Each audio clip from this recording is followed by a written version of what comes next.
My name is Brandon. I'm from Inflect. My position is the head of customer engineering. And basically, my job is to help my partners and customers optimize their infrastructure. Awesome. So I've been with Inflect for about 6 months now doing that. But the couple years before that, I worked at Equinix Metal helping run the Solana server program at that level. In that time, when we started setting this up, we found that there was a couple different hardware types that we were utilizing.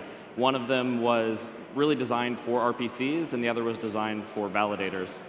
The RPC-specific node was really similar, but the main difference between the two came down to really in the processor. So the processor of the RPCs had 32 cores and was a bit slower of a clock speed, whereas the validators were lower core counts but higher clock.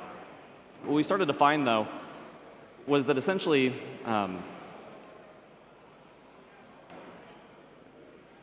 we were dividing the pool into two separate groups. And if we could find a way to make those act the same, that we would give validators and RPCs more options. So the real goal was to figure out, is there a way to make the slower running RPC nodes catch up with the faster? If you're not familiar, most modern processors are limited by what they call the TDP, or the thermal design power. Essentially, there's a maximum amount of heat that can be generated in the processor, and it can't be exceeded. If the server's configured properly, it'll actually throttle the clock speed to maximize that performance. So the theory that I had was, if we can turn down the number of cores in that system, we end up allowing more of that power threshold to be applied to the clock speed. So I took a system, and I turned it from 32 cores down to 24, and quickly realized that I didn't have a way to benchmark it. So the reason that I should benchmark Solana is necessity. So when I was getting started, I just knew that I wanted to push the processor as hard as possible, and there's an old tool that some of you may know called Prime95. It's an old open source project that Linux guys use. It was designed for calculating large prime numbers. What it does is completely hammer processors. It doesn't touch RAM, it doesn't touch anything else, but it'll destroy the processor.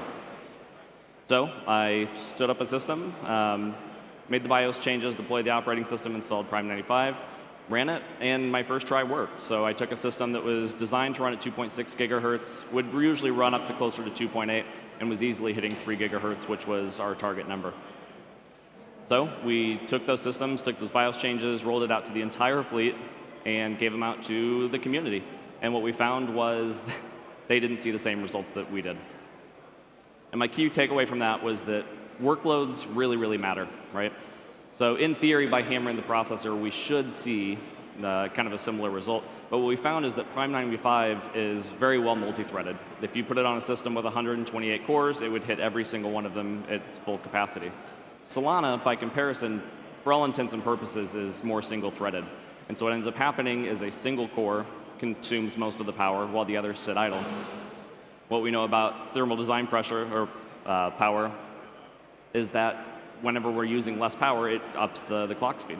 So I lucked out in the sense that the validators weren't seeing the same results that I'm seeing, but they were actually seeing much better results. So dodged a bullet, but the reality was that I knew that I needed a better way to test.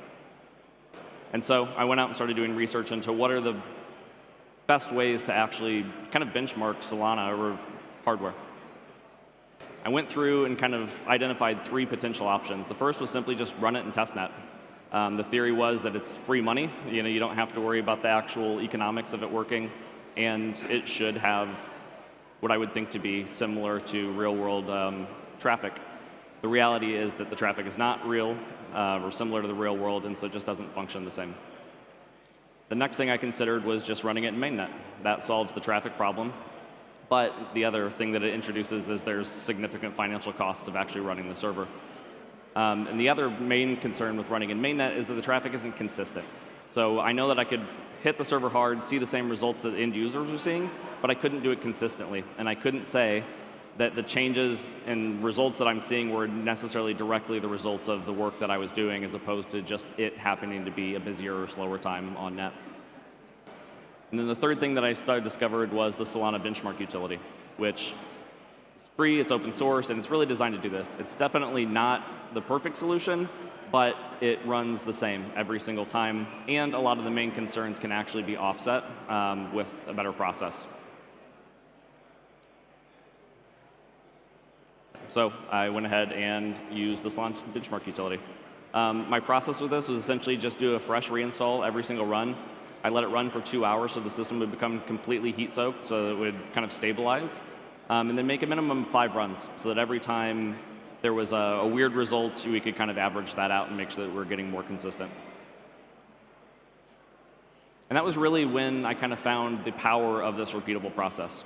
So at that time, I took a position with Inflect, really to kind of focus on the work that I was doing up until that point was with a single provider on a single series of processors. If I could go a little bit farther up the chain, I could start looking holistically at the Solana network and benchmarking. And so I did. And when I got here, what I really found was that the first thing that stuck out to me, I should say, is that a large majority of the Solana network runs on AMD currently.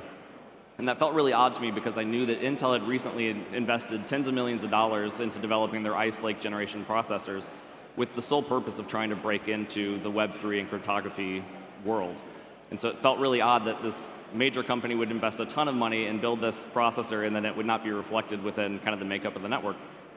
So I kind of felt like, why? And so I took this process, and I got my hands on some Ice Lakes, and I started benchmarking. And it wasn't even surprising. What I found was that these systems were outperforming even the latest generation AMD by sometimes 25 to 30%. But that ends up bringing up an even weirder question is then, if these are better and they're the same price, why aren't people using them? And what I found was maybe a little bit more discouraging. It's just a byproduct of how people kind of get started in this, right? If you're new to validating, you get on Discord, you get on Reddit, and you just try to find things out. And what ended up happening in a lot of these cases was simply people were finding old posts that just said things like AMD's better. And so they would go out and they would find an AMD processor and they wouldn't test it. So that kind of brings me back to the original question. Why do all this work, right? For Solana to fully realize its potential, it needs to be decentralized. And I think we use this as a buzzword in the industry a lot, talking about data and business structures. But the reality is much, much bigger than that.